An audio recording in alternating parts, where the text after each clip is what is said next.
Amados, nós vamos abrir a palavra do Senhor no texto do Êxodo, livro do Êxodo, capítulo de número 19. Livro do Êxodo, capítulo de número 19.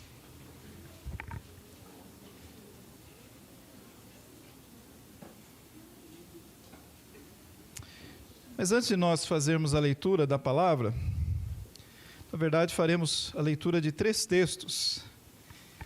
E eu preciso fazer aqui a introdução ao que será estudado nesta manhã.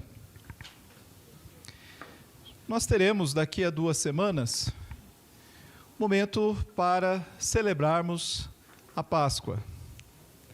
No entanto, eu quero começar com uma afirmação e dizer que nós não celebramos a Páscoa. Nós não celebramos a Páscoa. O que nós celebramos é o cumprimento da Páscoa em Cristo. O que celebramos é o cumprimento da Páscoa em Cristo.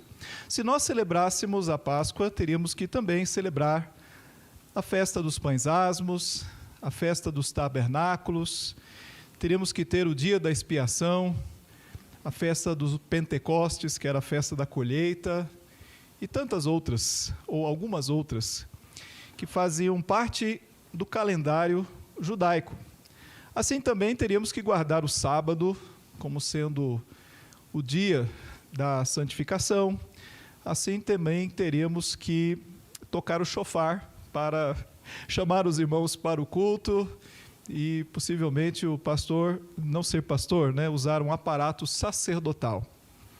Mas, queridos, tudo isso foi cumprido em Cristo Jesus. Todas estas coisas eram sombras, eram tipos, figuras, imagens, ilustrações daquilo que seria o ensino didático de Deus ao seu povo, mas que apontavam para uma realidade futura, muito maior, infinitamente maior, superior a todas aquelas coisas. E que nós hoje podemos, com alegria, dizer, todas elas apontavam para Cristo, o Senhor que veio, que morreu, que ressuscitou, que é o nosso Senhor e Salvador. A razão do nosso existir, do nosso cultuar. E por isso estamos aqui. E ao celebrarmos então a Páscoa, de novo, não estamos celebrando a Páscoa judaica. Estamos celebrando o cumprimento do que a Páscoa significava em Cristo Jesus. A Páscoa foi cumprida. Louvado seja Deus por isto. E ao pensarmos nesta realidade, eu gostaria que nós nos voltássemos para o Antigo Testamento. Não por isso, pelo fato de que o que estava registrado no Antigo Testamento já foi realizado e apresentado no Novo Testamento, tornam o Antigo Testamento menor do que o Novo Testamento. Na verdade, o Antigo Testamento, ele é tão palavra de Deus quanto o Novo Testamento. E temos que ter muita atenção a isto, porque às vezes nós podemos imaginar, pensar ou até agir como se o Novo Testamento fosse superior ao Antigo, dando preferência ao Novo Testamento porque diríamos faz parte da nova aliança ou da graça, ou entendendo que ali são as palavras de Cristo, quando na verdade é o próprio Senhor Jesus quem nos diz: errais, não conhecendo as Escrituras e nem o poder de Deus. E quando ele disse isso, ele estava necessariamente se referindo ao Antigo Testamento, como Escritura, como palavra de Deus. Por isso, nós temos que olhar para o Antigo Testamento com a mesma seriedade, gravidade, com a mesma reverência que o Novo Testamento, porque é palavra de Deus e fala ao nosso coração. E mais, quando vemos o Antigo Testamento, ou lemos a palavra registrada nos livros do Antigo Testamento, nós devemos ver Cristo expresso através do Antigo Testamento. E lá está, de fato, o Senhor Jesus Cristo. Quando você é um leitor, talvez de primeira viagem da Bíblia, você começa com grande entusiasmo no livro do Gênesis. Lê acerca da criação, depois você passa ali pela história do dilúvio, depois você começa ali lendo na história da Torre de Babel, depois a história de Abraão, e você vai seguindo ali, né, na narrativa, e é muito agradável ler história e narrativa. Depois, na sequência, você começa no livro do Êxodo, e lá conta-se a grande história da salvação do povo dos egípcios. E tudo isso é muito agradável, porque você vê o poder de Deus ali claramente. Mas daqui a pouco você começa a encarar as leis no Antigo Testamento. Começa ali pelos 10 mandamentos, e você entende e conhece os 10 mandamentos, mas daqui a pouco você começa a ler acerca dos utensílios e móveis do tabernáculo, que envolve também a arca, e vê os detalhes que Deus queria que o seu povo construísse aquele móvel no meio do deserto. E às vezes você começa a ficar um pouco entediado com tantos detalhes. E aí você chega no livro de Levítico, e aí a dificuldade aumenta quando você vai lendo acerca das ofertas. Diferentes ofertas, os animais, os tipos de ofertas de manjares, e depois as doenças, e o que era puro, o que era impuro, o que podia comer, o que não podia comer. E aquilo parece se distanciar da nossa realidade. E parece não ser algo prático. Poxa, eu quero uma coisa prática, né? Como o apóstolo Paulo, quando fala ali acerca da necessidade de orar, por exemplo, orar sem cessar, um versículo tão pequenininho, mas com tanta praticidade, né? Um ensino claro. E às vezes a nossa dificuldade no Antigo seja este. Mas o que eu quero nesta manhã é que nós entendamos que o Antigo Testamento não apenas é tão palavra quanto o Novo, quanto o Antigo Testamento é tão prático ou importante para a nossa vida quanto é o Novo Testamento. E que nós devemos enxergar Cristo nas palavras do Antigo. Por quê? Porque toda a palavra de Deus, ela tem esse propósito de nos revelar o Senhor e revelar no Senhor Jesus Cristo. Algo que nós chamamos na teologia de revelação progressiva. Aquilo que começou a ser revelado lá no Gênesis vai progressivamente sendo revelado até o Novo Testamento, até ficar tão claro quanto ver Jesus. Mas até chegar lá, Deus vai revelando esta verdade. Mas é preciso, para conhecer Jesus em profundidade, conhecê-lo no Antigo Testamento.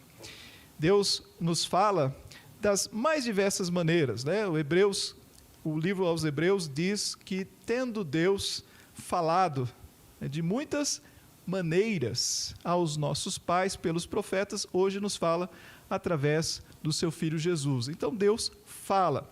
E eu queria ler com vocês, então, o livro do Êxodo, no capítulo 19, são 3 trechos que eu vou ler, do 19, depois o 29 e depois o último capítulo, que é o capítulo 40. E antes de ler o trecho, uma breve contextualização. O livro do Êxodo é o livro que conta a história do grande resgate de Deus. Deus chamou um homem, Moisés, que, por sinal, foi um milagre, ele sequer existir, era para ter sido morto, juntamente com outros do povo de Deus, quando era pequeno, mas Deus faz com que Moisés seja mantido vivo de uma forma miraculosa e dentro do próprio da corte egípcia, para depois se tornar ele mesmo o líder que iria levar o povo de Deus através do deserto.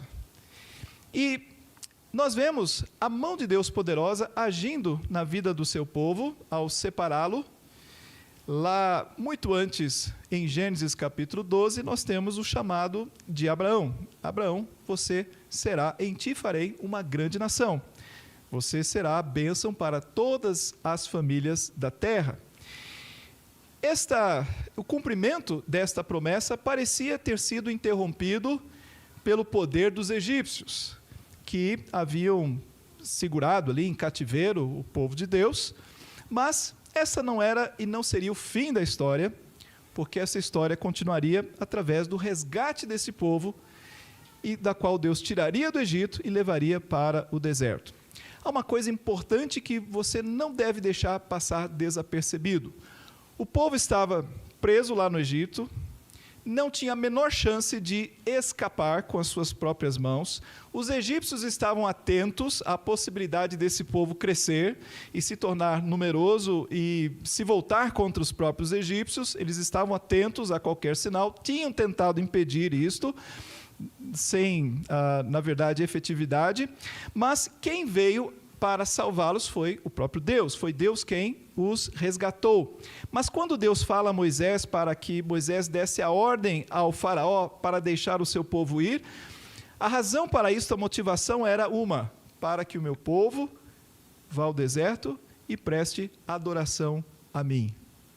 O povo de Deus foi chamado das trevas ali, do momento de cativeiro, para adorar ao seu Deus. Eu quero que você guarde isso no seu coração, porque isso será também uma verdade relativa à nossa própria vida. Deus chama o seu povo do cativeiro para que ele o fosse adorá-lo no deserto. Isso acontece, nós conhecemos a história de forma miraculosa, eles atravessam o mar, os soldados egípcios ficam imersos na água e agora começa a peregrinação deles pelo deserto. E aqui, no capítulo 19, nós temos o momento em que Deus fala a Moisés para que este fale ao povo. E diz assim, eu quero ler do versículo 3. Diz assim: subiu Moisés a Deus e do monte o Senhor o chamou e lhe disse: assim falarás à casa de Jacó e anunciarás aos filhos de Israel: tendes visto o que fiz aos egípcios, como vos levei sobre asas de águia e vos cheguei a mim.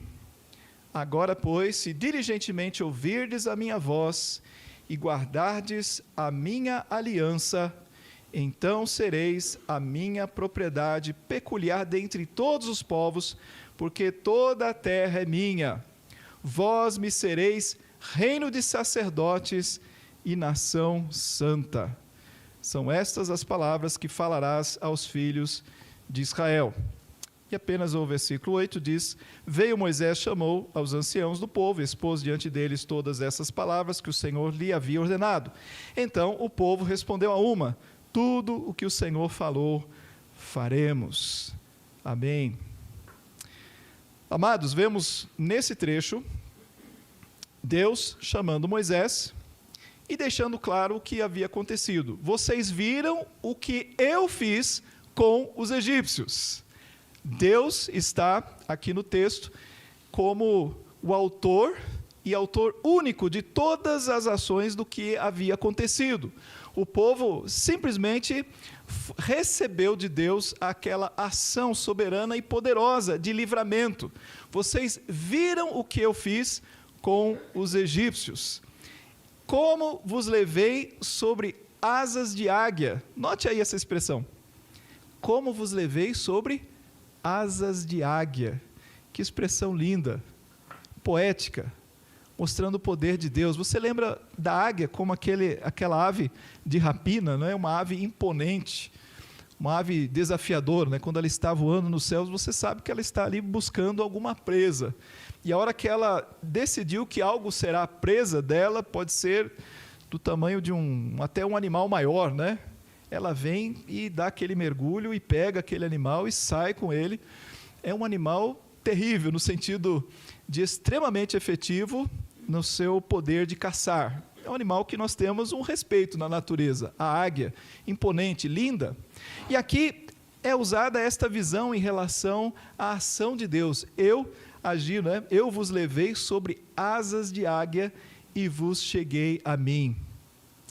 Queridos, quando você lê esse texto, o texto não está falando tão somente do povo de Israel. O texto não está falando apenas daqueles que leram, ouviram de Moisés essas palavras que vieram de Deus.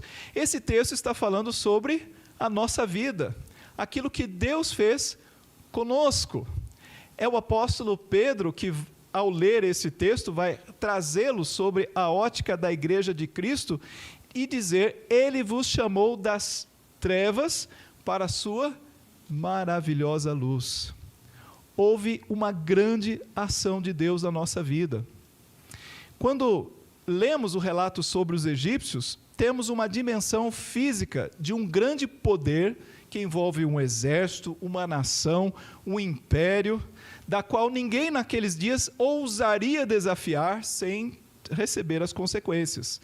O povo de Deus que estava escravizado não tinha um plano de escapar das mãos dos egípcios. Na verdade, quando estavam escapando, alguns queriam voltar, né, e dizer: que loucura é esta que estamos tentando fazer? Vamos morrer aqui no meio do deserto. Este povo é grande, é poderoso, é forte, vamos exterminar aqui. Será que este é o plano de Deus? No entanto, Deus deixou muito claro, né, que com o poder dele, ele agiu sobre os inimigos do povo de Israel, libertando-os das mãos poderosas, das garras dos egípcios, para que, com asas de águia, né, vos levei e vos cheguei a mim, para trazer vocês à minha presença. Queridos, isto é uma ilustração do que Deus fez conosco. O Senhor nos resgatou de mãos poderosas. Se não fosse o Senhor que estivesse conosco, se não fosse a decisão de Deus, e nós jamais poderíamos estar aqui, ou ter né, a nossa salvação, ou ter a nossa esperança, ou ter a nossa paz no coração. Se o Senhor não agisse por nós, por medida dele, por iniciativa dele, por força dele, tudo que vem dele, então nós jamais poderíamos ser libertados. É isso que o texto está nos dizendo. Agora, pois, se diligentemente ouvirdes a minha voz e guardardes a minha aliança. E aqui está um outro termo importante, que é aliança. Tudo aquilo que Deus havia feito, ele havia feito por causa da sua aliança, simplesmente porque ele havia prometido. Houve uma aliança lá atrás com um homem chamado Abraão, que depois gerou Isaac e Jacó, né? Que gerou a Jacó. E é através desta aliança que Deus estava resgatando o seu povo. Era uma promessa que havia sido feita. Mas aqui eu quero destacar o que era uma aliança. E para você entender o que é uma aliança, basta voltar lá em Gênesis, capítulo 15, capítulo 17, e perceber que não havia aliança sem sangue. O sangue é quem selava uma aliança. Isto, no antigo Oriente Médio, era preciso colocar ali o sangue para dizer: está assinado de fato, e quem quebrar esta aliança vai ser morto, porque empenhou a sua palavra nisto. E Deus havia empenhado a sua palavra nisto, e colocado também Abraão do outro lado, mas sem que ele pudesse empenhar a sua própria palavra. É Deus quem atravessa ali o meio dos animais que foram cortados ao meio, para dizer que ele mesmo iria se empenhar para manter aquela aliança. Mas Deus sabia que Abraão não poderia fazê-lo. Queridos, em tudo isso, você vai olhando e percebendo um quadro que vai nos apontando para Cristo. Quem é que nos libertou dos egípcios, senão o sangue do Cordeiro, Jesus Cristo? Quem é que mantém esta aliança e cumpre esta aliança, senão pelo Cordeiro do Senhor, que é o sangue de Cristo que foi derramado em nosso favor? O texto continua dizendo: então, vocês ouvindo e guardando esta aliança, sereis minha propriedade peculiar dentre todos os povos, porque toda a terra é minha. E note: vós me sereis reino de sacerdotes e nação santa. O que Deus queria do seu povo? Queria torná-los sacerdotes, nação, reino de sacerdotes e nação santa. Amados, quem recupera, quem traz de novo esse texto é o apóstolo Pedro, e diz que nós somos povo de propriedade exclusiva de Deus, sacerdócio real, nação santa, mostrando que essa realidade que Deus estava apontando para Israel é a nossa realidade em Cristo Jesus. ele tiraria aquele povo do Egito para ser a sua nação de sacerdotes. Veja que o grande propósito do ser povo de Deus é ser o povo adorador. Nós somos os adoradores de Deus. Fomos tirados das trevas para proclamarmos a luz de Cristo. E proclamarmos inicialmente a partir do nosso culto prestado ao Senhor. Nós somos um reino de sacerdotes e nação santa. Mas só podemos ser reino de sacerdotes porque há um Cristo, há um Cordeiro, que não só deu o seu sangue, e a partir daí se tornou o nosso sumo sacerdote, possibilitando a nossa presença diante de Deus, mas ele também possibilitou a nossa santidade. O ser nação santa significa que aquela nação era destacada dos outros povos. Existiam muitos outros povos, mas esta era uma nação separada. E não apenas separada, no caso de Israel, geograficamente, mas era para ser separada no sentido da sua vocação, da santidade, de pureza de vida. E nós fomos chamados para ser este reino de sacerdotes e esta nação santa. Portanto, quando olhamos para esse texto, nós enxergamos uma realidade que se estende ao seu tempo e ao seu espaço. É uma realidade que fala a respeito de nós. Vemos aqui no texto aquela igreja ainda antes do Pentecostes, uma igreja que também estava ligada a uma aliança da graça, porque não existe uma aliança de obras e outra de graça, mas era uma aliança da graça que dependia tão somente de Deus, é Deus quem fazia tudo, mas que passava necessariamente pelo sangue. Embora o texto não fale de sangue, mas está aqui a ideia da aliança, que só poderia existir por causa do sangue. Eu queria que você olhasse agora num texto de Hebreus, lá no capítulo 7, e percebesse que esta aliança, capítulo 8, ela é uma aliança que foi feita pelo Senhor Deus para com o seu povo, mas que era uma aliança que ainda haveria de ser completada, cumprida no Senhor Jesus. Por isso, Hebreus, no capítulo de número 8, ele diz no versículo 6, agora, com efeito, obteve Jesus ministério tanto mais excelente, quanto é ele também mediador de superior aliança, instituída com base em superiores promessas. Porque se aquela primeira aliança tivesse sido sem defeito, de maneira alguma estaria sendo buscado lugar para uma segunda. E de fato, repreendendo-os, diz, eis vem dias, diz o Senhor, e firmarei nova aliança com a casa de Israel e com a casa de Judá. Não segundo a aliança que fiz com seus pais no dia em que os tomei pela mão para os conduzir até fora da terra do Egito, pois eles não continuaram na minha aliança, e eu não atentei para eles, diz o Senhor. Porque esta é a aliança que firmarei com a casa de Israel. Depois daqueles dias, diz o Senhor, na sua mente imprimirei as minhas leis, também sobre o seu coração as inscreverei, e eu serei o seu Deus, e eles serão o meu povo. E não ensinará jamais cada um ao seu próximo, nem cada um ao seu irmão, dizendo, conhece ao Senhor, porque todos me conhecerão, desde o menor deles até o maior.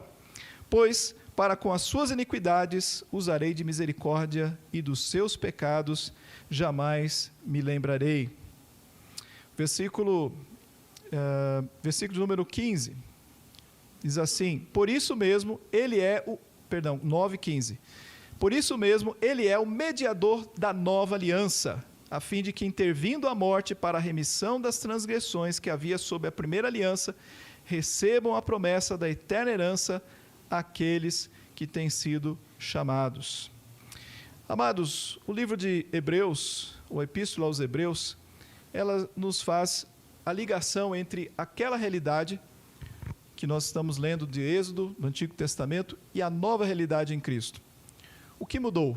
O cumprimento, Cristo, superior a tudo aquilo que constava na antiga aliança, que apontava para Cristo, tudo aquilo era inferior no sentido de ainda não ter sido concretizado. Então, por que o autor aos Hebreus estava dizendo isso? Porque, pasmem, haviam pessoas que conheceram a Cristo, a fé em Jesus, mas que estavam sendo tentadas a querer voltar à antiga aliança.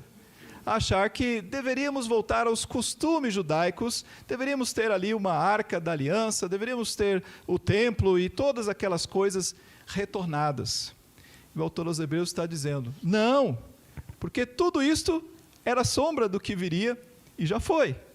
Agora nós temos Cristo, que é infinitamente superior a tudo que constava daquela antiga aliança. Mas voltemos ao texto bíblico. Então, diante de Êxodo 19, o que nós devemos aprender? Que nós fazemos parte desta aliança. Amém? Fazemos parte da aliança com Deus. Isto por iniciativa dele, porque ele nos resgatou com mão poderosa. Isso deveria instilar em nós um senso de gratidão ao Senhor permanente, porque ele nos tirou das trevas. E nós só temos ideia das trevas por uma janela que vemos do mundo. E graças a Deus não precisamos estar lá para sabermos o que é trevas. Basta que a gente olhe pela janela e perceba de onde o Senhor nos tirou.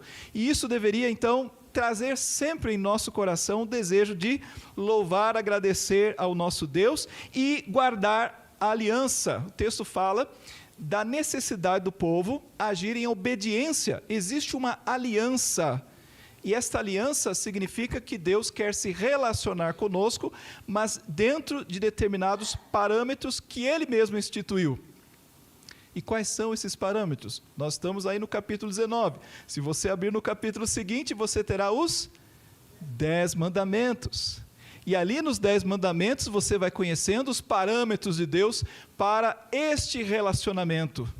E ele diz então, olha, eu sou o único Deus, não terás outros deuses diante de mim, não farás para ti imagem de escultura, não tomarás o nome do Senhor teu Deus em vão, lembra-te do dia do sábado para o santificar. Olha quantos aspectos. Honra teu pai e a tua mãe. Olha, não matarás, não adulterarás, não furtarás, não dirás falso testemunho, não cobiçarás. Tudo isso fazia parte das regras de Deus, do mandamento de Deus, da vontade dele, para que o homem pudesse se manter ali dentro da aliança do Senhor, ele se manter coerente ao seu chamado para a sua relação com Deus. Queridos, tudo isso só é possível por causa do Senhor Jesus Cristo. Nenhum de nós, veja, se eu não citar Jesus Cristo e permanecermos no texto de Êxodo, poderíamos nos tornar uma sinagoga judaica e dizer, cumpram, cumpram, obedeçam, obedeçam, obedeçam. Mas nós sabemos que falhamos por natureza, nós sabemos que já fracassamos na tentativa de obedecer ao Senhor. E por isso dizemos, graças a Deus, pelo nosso Senhor Jesus Cristo, por meio de quem temos a vitória e temos a paz no nosso coração e podemos vir aqui louvar ao Senhor, cultuá-lo e continuar fazendo por causa da sua misericórdia, porque esta aliança de Deus é uma aliança inquebrável por causa da sua misericórdia. Mas eu quero ler um outro trecho que está em Êxodo capítulo 29. E nesse trecho do texto bíblico, ele diz o seguinte, versículo 38. Isto é o que oferecerás sobre o altar. 2 cordeiros de 1 ano, cada dia, continuamente. Um cordeiro oferecerás pela manhã e o outro ao pôr do sol. Com um cordeiro, a 10ª parte de um efa de flor de farinha amassada, com a 4ª parte de um hin de azeite batido. E para a libação, a 4ª parte de um hin de vinho. O outro cordeiro oferecerás ao pôr do sol, como oferta de manjares. E a libação, como de manhã, de aroma agradável, oferta queimada ao Senhor. Esse será o holocausto contínuo por vossas gerações, à porta da tenda da congregação perante o Senhor, onde vos encontrarei para falar contigo ali. Ali virei aos filhos de Israel para que, por minha glória, sejam santificados. E consagrarei a tenda da congregação e o altar. E também santificarei Arão e seus filhos, para que me oficiem como sacerdotes. E habitarei no meio dos filhos de Israel, e serei o seu Deus. E saberão que eu sou o Senhor, seu Deus, que os tirou da terra do Egito, para habitar no meio deles. Eu sou o Senhor, seu Deus. Amém. Note primeiro que Deus está estabelecendo um princípio de adoração a Ele. Este princípio consistia de que o povo deveria trazer um animal para ser sacrificado. Na verdade, não um, mas dois. Um cordeiro pela manhã e um cordeiro no pôr do sol. Eram dois. Isto é o que oferecerás continuamente sobre o altar. O povo de Deus, de forma coletiva, deveria se lembrar que era pecador, e que para se aproximar de Deus, isto só era possível através do Cordeiro. E eu quero que você note isto. Dê uma olhadinha, por favor, em Levítico, no primeiro capítulo, e diz lá, versículo 3, se a sua oferta for holocausto de gado, trará macho sem defeito, à porta da tenda da congregação trará, para que o homem seja aceito perante o Senhor. Está aí a razão. Deus havia determinado uma forma do homem ser aceito diante dele. E esta maneira era através do sacrifício do animal. Sem o sacrifício, não há aceitação. Porque, diz lá em Hebreus, sem derramamento de sangue, não há remissão de pecados. Ou seja, o homem é pecador. Se quer se aproximar de Deus, precisa pagar pelo pecado. O homem não consegue pagar pelo seu pecado. Ele precisa de um substituto. E quem é o substituto? Seria um animal? Não, o sangue de touros, e bodes não podem remir o sangue de alguém, não podem expiar pelo sangue de alguém. Tudo isso era apenas a sombra do Cordeiro de Deus, que tira o pecado do mundo. Não foi assim que João Batista disse, não é? No momento em que ele, o último profeta do Antigo Testamento, no Novo Testamento, ele vê Jesus vindo em sua direção e diz, eis o Cordeiro de Deus. Mas antes que o Cordeiro pudesse vir, o Senhor ensinou ao seu povo o peso dos seus pecados através do sacrifício de animais. Se tinha algo que, com certeza, era pesado para o povo de Israel, eles não faziam isso porque fossem açougueiros, com naturalidade um açougueiro. Porque deveria ser muito triste matar um animal na sua frente, e esse animal representando você, e esse animal sendo parte do seu rebanho. Deveria ser um triplo sentido de tristeza. Porque parecia uma morte tão gratuita, esse animal não fez nada. Esse animal poderia ser vendido, esse animal poderia ser comido, mas ele será morto e todo ele será colocado no altar para ser queimado inteiramente. Que desperdício isso!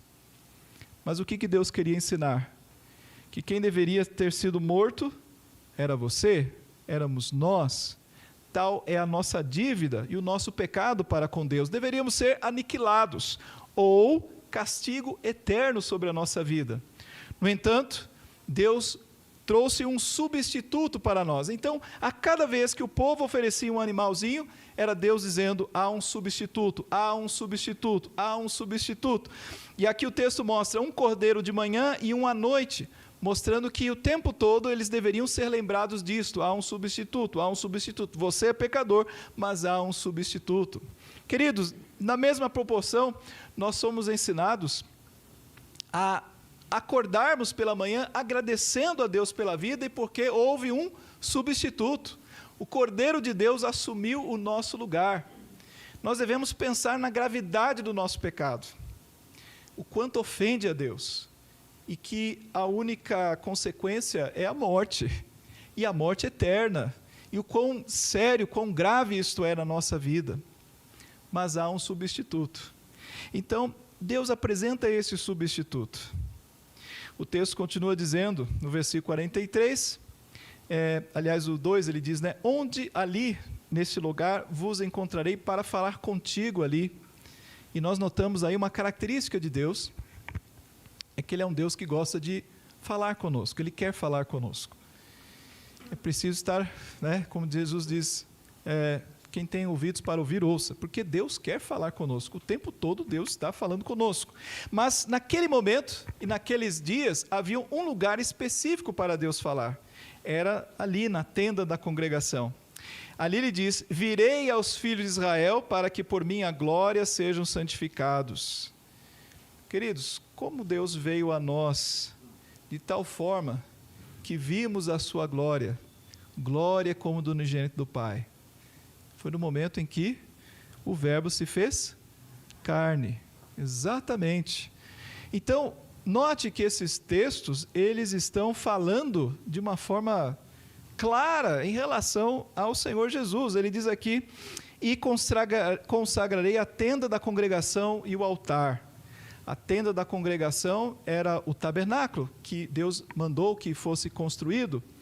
E este tabernáculo que Deus mandou que fosse construído representava a presença de Deus no meio do povo. Deus queria que eles se lembrassem o tempo todo, eu estou no meio de vocês. Haveria uma coluna de fogo de noite e uma coluna de nuvem durante o dia. Para quê? Para que o povo pudesse aprender sobre Jesus. Quem é Jesus? O Emanuel, o Deus conosco. Cristo está conosco. Cristo está aqui nesta igreja. Cristo está no nosso coração. Algo que na teologia chamamos de união mística de Cristo conosco. Paulo diz, estou crucificado com Cristo, logo já não sou eu quem vivo, mas Cristo vive em mim. Quando lemos aqui acerca do tabernáculo, vemos aquela construção, na verdade aquela tenda, que era pequena, não devia ter mais do que 17 metros de comprimento. Não chamaria a nossa atenção, mas era o lugar onde Deus havia estabelecido para que ele fosse adorado. Mas por que não precisamos de tabernáculos hoje? Por que não construir um templo? Porque o Senhor está em nós. Nós somos o templo do Espírito Santo. Cristo está em nós, como Paulo diz, né? Cristo vive em mim.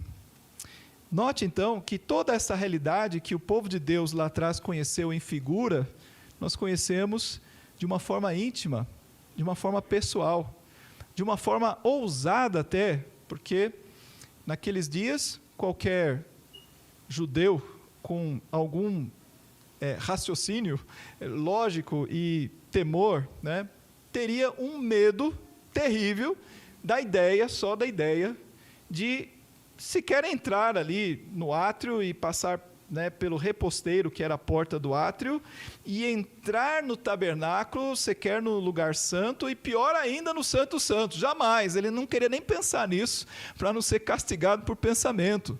Porque ali estava a manifestação da presença de Deus, a sua glória se manifestando ali na arca, onde tinha o propiciatório, né? Aqueles dois anjos assim voltados um para o outro. Ali ele nem pensava, ali entrava um sacerdote uma única vez ao ano, para espiar pelos pecados, e diz que amarrado para, caso caísse morto, pudesse ser puxado, porque ninguém entraria lá para resgatar um corpo ali dentro. Havia um temor e tremor terríveis diante de Deus. Mas sabe o que aconteceu? Quando o cordeiro foi entregue lá na cruz do Calvário, o véu, exatamente, do santuário do templo foi rasgado de alto a baixo, diz a palavra. E aí, o texto de Hebreus, lá no capítulo número 10, ele nos convida a uma ousadia impensável, uma coisa, assim, do outro mundo, né?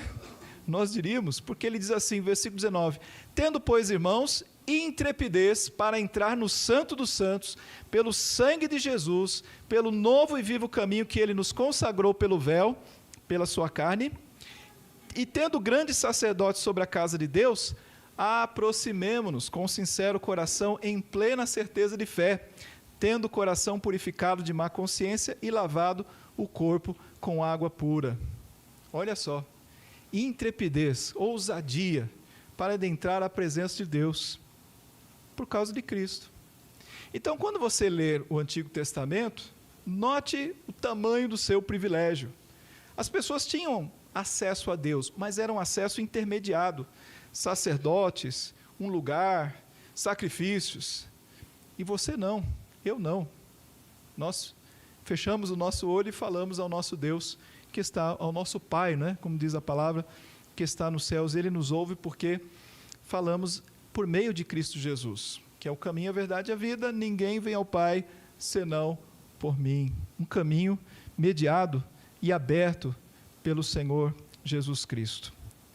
Então, como é lindo podemos observar que o Antigo Testamento, ele é uma preparação para o Novo, e o Novo fica incompreensível se não entendemos a gravidade, a complexidade até, né, do que é o pecado, a vida eterna, a salvação em Cristo Jesus. O texto ainda de Êxodo 29 diz: e habitarei no meio dos filhos de Israel e serei o seu Deus. E quem habitou conosco, o texto lá de João 1,14 diz: o verbo se fez carne e tabernaculou conosco. O termo ali é o tabernacular, que remete à ideia, né, da habitação de Deus conosco. E assim, eu não vou fazer aqui um comentário longo, mas o texto seguinte que eu iria ler seria Êxodo 40. E nesse texto, os irmãos podem abrir lá, ele fala do tabernáculo, de cada uma das peças do tabernáculo que foram juntadas e montadas ali para serem o tabernáculo de Deus, conforme Deus havia prescrito. Capítulo de número 40. O texto diz que ele deveria levantar o tabernáculo da tenda da congregação. E o que eu quero que você saiba? Que cada item do tabernáculo nos fala de Cristo. Cada item do tabernáculo. O tabernáculo em si, como já dissemos, a presença de Deus no meio do seu povo. Podemos ali enumerar a partir da porta do tabernáculo. Jesus diz: eu sou a porta. Quando você tem ali o primeiro elemento que o adorador poderia enxergar do lado de fora da porta, era o altar. Havia um altar. E esse altar era o lugar do sacrifício, que remete à cruz do Senhor Jesus. O cordeiro foi oferecido ali. Você tinha mais adiante uma bacia. E essa bacia servia não apenas para a higiene, mas para remeter à purificação. Ou seja, você não se achega diante de Deus se você estiver sujo, você precisa ser limpo do pecado. E Ele nos limpa de todo o pecado. Depois você tem